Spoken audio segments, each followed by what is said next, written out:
Hello student. तो मुद्रा वाला चैप्टर अपन ने पढ़ लिया था। अब अपन पढ़ते हैं अगला चैप्टर व्यापारिक बैंक। व्यापारिक बैंक, इसके अर्थ व इसके कार्य, ये आपका चैप्टर है। देखो, हमारी जो वर्तमान अर्थव्यवस्थाएं हैं उसमें बैंकिंग सेक्टर का बहुत बड़ा योगदान है। अर्थात इस बैंकिंग सेक्टर के कारण ही हमारी जो अर्थव्यवस्थाओं का आकार है वो इतना बड़ा हो पाया है।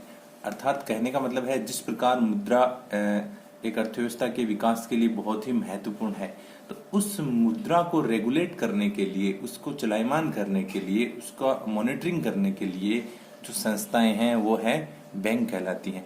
तो देखो, ये जो बैंकिंग सेक्टर है इसने क्या किया है, मुद्रा को अर्थव्यवस्था में सेकुलरेट किया है, इसको बढ़ाया है।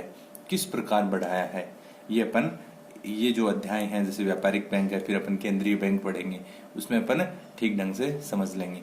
तो ये जो मुद्रा थी, मुद्रा का जो आविष्कार हुआ था, इसको सही ढंग से अर्थव्यवस्था में रेगुलेट करना, सेकुलरेट करना, ये सारे कार्य किसने किए हैं? व्यापारिक बैंक और केंद्रीय बैंक ने किए हैं।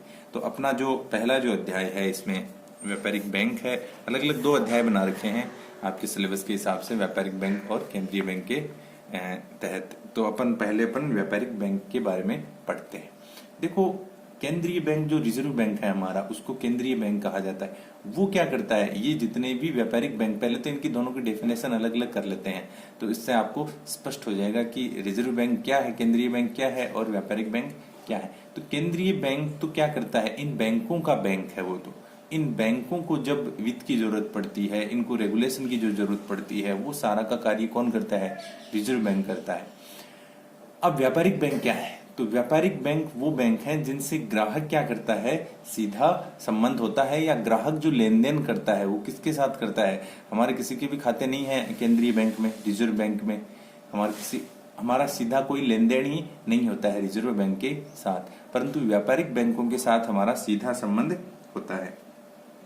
तो देखो, तो वर्तमान समय में यहाँ बैंक की कुछ परिभाषाएं दे रखी हैं। तो बैंक, फिंडले सिराज कहते हैं कि बैंकर वह व्यक्ति, फर्म या कंपनी है जिसके पास व्यवसाय के लिए ऐसा स्थान हो जहां मुद्रा अथवा करेंसी की जमा द्वारा साख का कार्य किया जाता हो और जिसकी जमा का ड्राफ्ट, चेक या ऑर्डर द्वारा भुगतान किया जाता हो। देखो, बैंक क्या करते हैं मुख्यतः, अगर सरल शब्दों में अपन परिभाषा समझने की कोशिश करें तो बैंकों का कार्य है ऋण देना, जनता ने जो पैसा जमा कराया है उसका नियोजन करना, और मांगने पर, अपन जो मांगते हैं तब हमें अपना पैसा लौटा देना। यही सारा काम किसका है? बैंक का है। बैंक हमसे उधार लेते हैं और हम ही को क्या देते हैं? उधार वापस भी देते हैं। जैसे अपन को ऋण की जरूरत होती है तो बैंकें हमें ऋण देती हैं, और जब हमारे पास अतिरिक्त पैसा होता है तो अपन उस पैसे को व्यापारिक बैंकों के पास में जमा करवा देते थे। उसके बदले में हमें थोड़ा बहुत ब्याज भी देती हैं व्यापारिक बैंकें, और वो ब्याज अलग अलग जमाओं के हिसाब से अलग अलग प्रकार से होता है। जैसे आपने सेविंग अकाउंट में जमा करवाया है, या आपने सेविंग अकाउंट जिसको बचत खाता कहते हैं, दूसरा अपन ने चालू खाते में जमा कराया है तो वहां इंटरेस्ट नहीं मिलता है, और आपने कोई एफडी करवाई है तो फिक्स डिपॉजिट हो गया है निश्चित समय अवधि के लिए, तो उस पर आपको इंटरेस्ट अधिक मिलता है। तो और ये तो हम जब जमाई कराते हैं उसकी बात है, और जब अपन ऋण लेते हैं, उधार लेते हैं, तो उसके लिए भी अलग अलग ब्याज दिया जाता है। जैसे आप हाउसिंग ऋण लेते हैं, जो घर निर्माण के लिए जो आपने लोन लिया है उसके लिए अलग रेट है, आपने कार के लिए जो ऋण लिया है उसके लिए अलग रेट है, आपने पर्सनल या स्टडी के लिए आपने जो ऋण लिया है उसके लिए, सब सारे ऋणों को अलग अलग डिफाइन किया हुआ है। उस हिसाब से क्या होता है, उन पे ब्याज की दर लगती है। तो ये सारे के सारे कार्य कौन करता है? बैंक करता है। तो भारतीय बैंकिंग कंपनी एक्ट बनाया गया था 1949 में। उसके बाद में बैंकों का क्या हुआ है? राष्ट्रीयकरण हुआ है, फिर उनका विस्तार किया गया है। अब देखो, ये तो हो गई बैंक की मोटी मोटी परिभाषा, और व्यापारिक बैंक कहते किसको हैं इसके बारे में अपन ने थोड़ी बहुत चर्चा कर ली। अब है व्यापारिक बैंक के कार्य, इंपॉर्टेंट चीज। व्यापारिक बैंक के कार्य,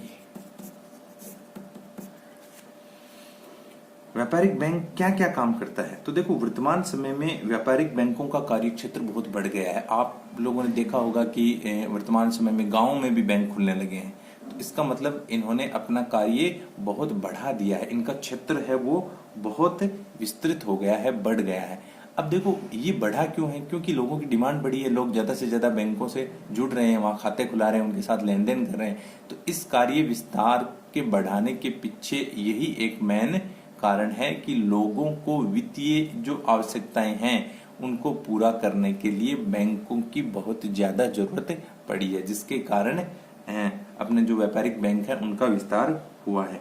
तो मुख्य जो कार्य हैं वो है, पहला जो कार्य है वो है जमाएं स्वीकार करना। जमाएं स्वीकार करना। व्यापारिक बैंकों का जो मुख्य कार्य है उसमें पहला है कि जमाएं स्वीकार करना। अपन बैंकों के पास में जो जमा लेके जाते हैं, अपन अपने खाते में जो जमा करते हैं उसको बैंकें क्या करती हैं? स्वीकार करती हैं। वो ऐसे मना नहीं करते कि भैया आप अपने खाते में पैसे जमा नहीं करवा सकते हैं। दूसरा कार्य है ऋण प्रदान करना।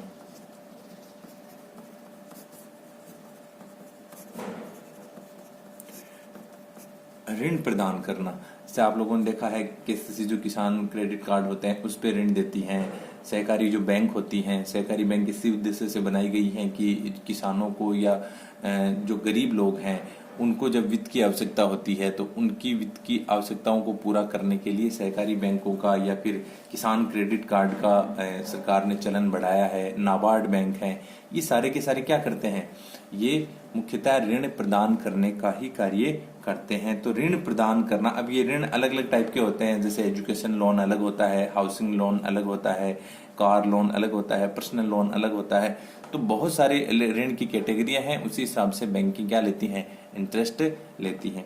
तो पहला जो कार्य था जमाएं स्वीकार करना। आप जो बैंकों के पास में जमा करवाने जाते हो तो उसको बैंक मना नहीं करते हैं, आपकी जमाओं को स्वीकार करते हैं। दूसरा है ऋण प्रदान करते हैं हमें, जब अपन को वित्त की आवश्यकता होती है, जब एक कस्टमर को, उसके लिए अपन व्यापारिक बैंक के लिए हम कस्टमर ही हैं, तो उसके लिए ग्राहक को जब ऋण की आवश्यकता होती है तो उसकी ऋण की आवश्यकताओं की पूर्ति भी व्यापारिक बैंक करते हैं।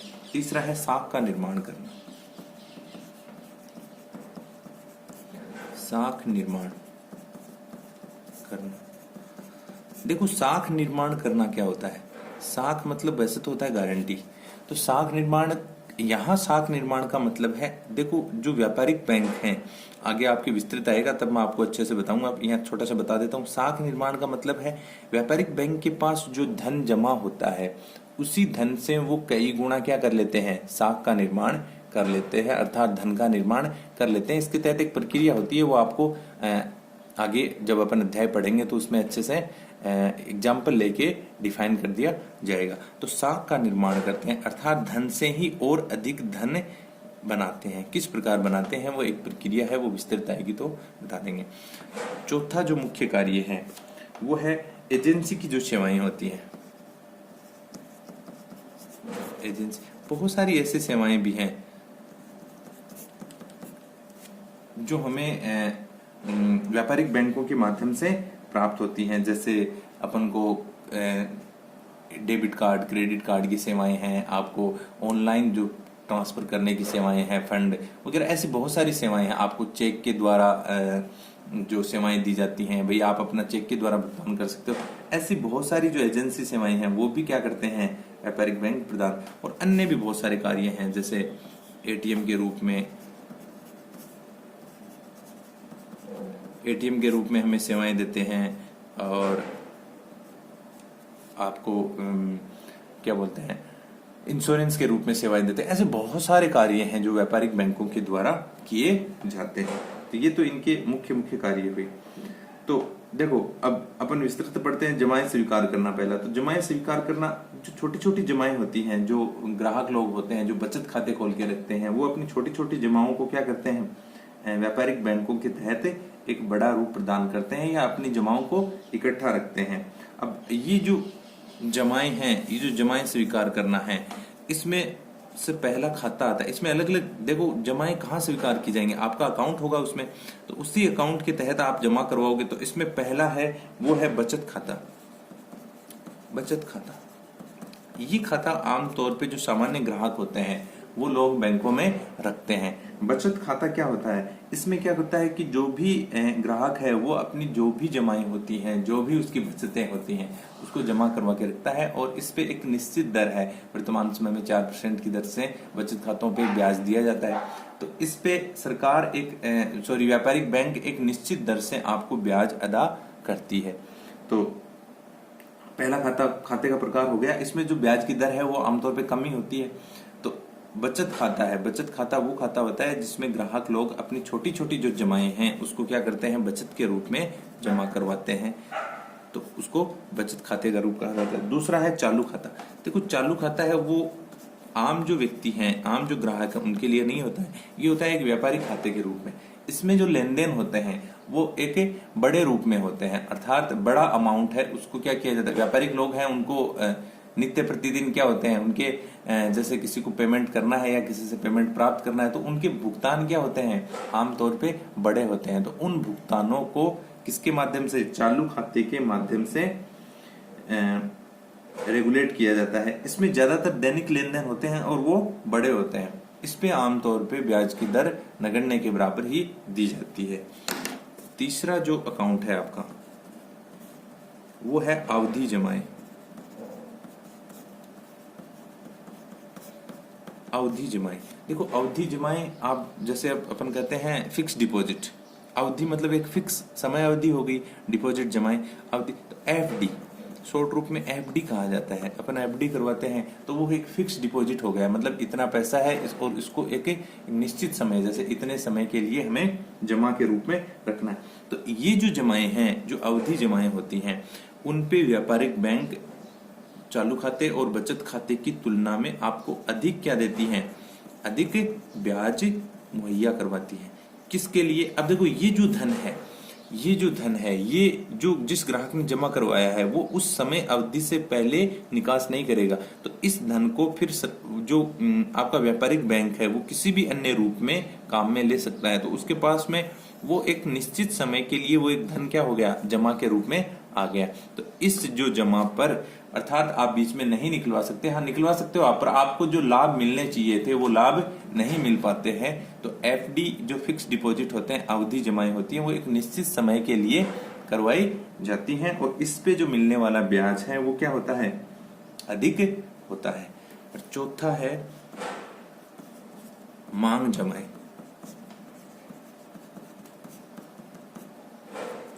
ये वो जमाएं हैं जो व्यक्ति जब कभी भी चाहे तब बैंक से क्या कर सकता है, डिमांड डिपॉजिट जिनको बोलते हैं, उनको जब व्यक्ति या ग्राहक जब चाहे तब क्या कर सकता है, बैंक से मांग सकता है, निकलवा सकता है अपने खाते से। तो इस प्रकार का जो खाते का रूप होता है उसको, मतलब इसमें कोई समयावधि कुछ नहीं होता है, आपने आज ही जमा करवाया तो आप आज ही क्या कर सकते हो, निकासी कर सकते हो। तो इस प्रकार की जो डिपॉजिट होती हैं उनको मांग जमाएं कहा जाता है कि ग्राहक जब बैंक से जाकर डिमांड करता है या मांग करता है तो बैंक की लायबिलिटी होती है, उसको देना उसके लिए क्या होता है, जरूरी होता है। तो वो जमाएं मांग जमाओं में आती। तो ये अपन ने जो पहली जो व्यापारिक बैंक का कार्य था जमाएं स्वीकार करना, किन किन रूपों में व्यापारिक बैंक जमाओं को स्वीकार करते हैं उनके बारे में पढ़ा है। विभिन्न प्रकार के खाते हैं, बचत खाता है, चालू खाता है, अवधि जमाएं हैं, मांग जमाएं हैं। इनके रूप में क्या करता है व्यापारिक बैंक, हमसे जमाएं स्वीकार करता है। तो इसका पहला कार्य पूरा हुआ। ठीक है, तो बहुत ज्यादा डिफिकल्ट नहीं है, बहुत सरल सा कॉन्सेप्ट है, बहुत सरल सी बात है। व्यापारिक बैंकों का के कार्य किस प्रकार से संपादित होते हैं, कैसे वो अपने कार्य करता है, तो ये अपन ने पढ़े। कुछ पहला जो जमा स्वीकार करना है वो वाला अपन ने पढ़ लिया।